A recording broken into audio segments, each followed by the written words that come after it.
Hi viewers, welcome to Manimanthan TV. మనతో ఇవాళ C హనుమాన్లు గారు ఉన్నారు.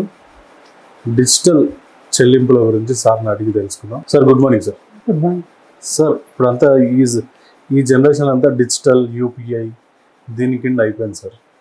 సో యాజ్ ఏ చార్టెడ్ అకౌంటెంట్గా ఇది ఎంతవరకు మంచిది కాదు చెప్పగలుగుతారు? అంటే డిజిటల్ చెల్లింపు ఒక భవిష్యత్తు ఎలా ఉండబోతుంది?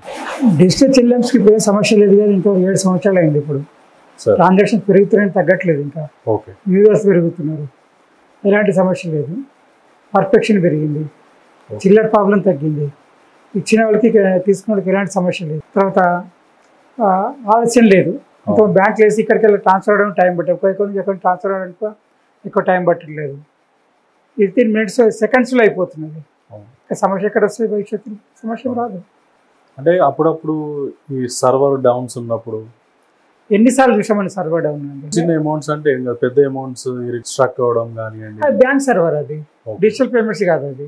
ఓకే, బ్యాంక్ సర్వర్ డౌన్ అయితే ఒక్కోసారి ఓవర్లోడ్ అయినప్పుడు కానీ, లేకపోతే సర్వీసింగ్ చేసినప్పుడు కానీ సర్వర్స్ ఒక్కోసారి ఇది అవుతుంటుంది, ఆపుతారనమాట వాళ్ళు సర్వీసింగ్ కొరకని. ఓకే, ఏదైనా కానీ కొన్ని సర్వీసింగ్ కోసం ఆపుతారు, మెయింటెనెన్స్ కొరకని. ఓకే, అంతే, అంతకుమించి ఎక్కడ ఇప్పుడు మనకి ఇంచుమించి 7-8 సంవత్సరాలు బట్టి చూస్తాం డిజిటల్ పేమెంట్స్, ఎక్కడ సమస్య రాలేదు.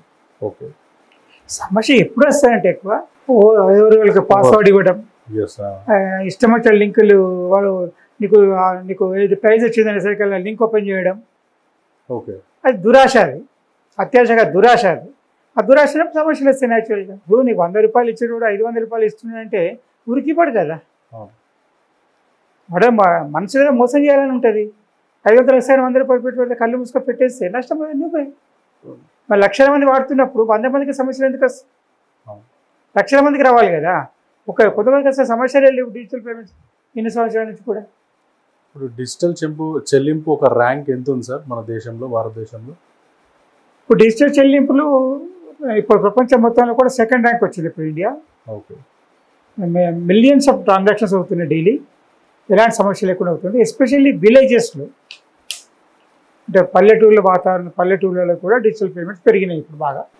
డిజిటల్ చేయడం వల్ల ఇంతకుముందు బ్యాంకింగ్ సర్వీస్కు బ్యాంక్ ఇక్కడ డబ్బు తీసుకోవాలన్నా వేయాలన్నా కానీ ఉండే సమస్యలు, ఆలస్యము, బ్యాంక్ మీద సెక్టర్ మీద ఉన్న ప్రెషర్, వర్క్ ప్రెషరు అది తగ్గిపోయింది. అది మెయిన్ అడ్వాంటేజ్ అన్నమాట.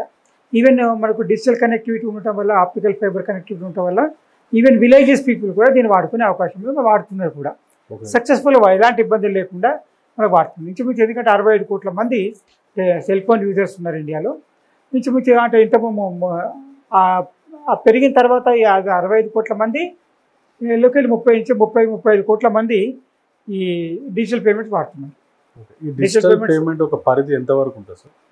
అట్లనే లేదు. ఇప్పుడు డిజిటల్ పేమెంట్స్ పరిధి 50,000 1,00,000 రూపాయల వరకు ఉంది, అంతకంటే ఎక్కువ లేదు.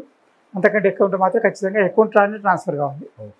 ఇప్పుడు దాన్ని ఇంకా తగ్గించారు, 20,000 30,000 చేసి తగ్గించారు. ఇంకా ఒక్కొక్క బ్యాంక్ ఒక్కొక్క విధంగా ఉన్నది. ఒక కంపెనీ ఇప్పుడు 10,000 అని కూడా ఉన్నాయంట. బ్యాంక్ కంటే ఎక్కువ ఇల్లు ఉన్నాయి కదా. యూపీఐ ఉంది, యూపీఐలో అది ప్లాట్ఫామ్, అది పేటిఎం ఉంది, గూగుల్ పే ఉంది, అమెజాన్ ఉంది.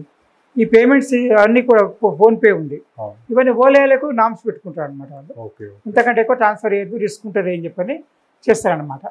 అయితే ఎక్కువ మంది ఏంటంటే ఇప్పుడు 65 కోట్ల ఫోన్లలో 30-35 కోట్ల మంది పట్టణ ప్రాంతాల వాళ్ళు ఉన్నారు ఎక్కువగా.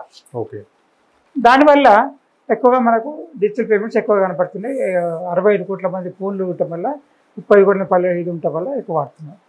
కాకపోతే ఇక్కడ సమస్య ఏంటంటే మెయిన్ సెల్ ఫోన్ వాడే దాంట్లో ఎక్కువ మంది కూడా ఈ సెల్ ఫోన్ దేనికోసం వాడుతున్నారంటే social media and contacts, WhatsApp కానీ మెసేజ్ కానీ దానికోసం వాడుతుంది తప్ప డిజిటల్ పేమెంట్స్ తక్కువ వాడుతున్నారు.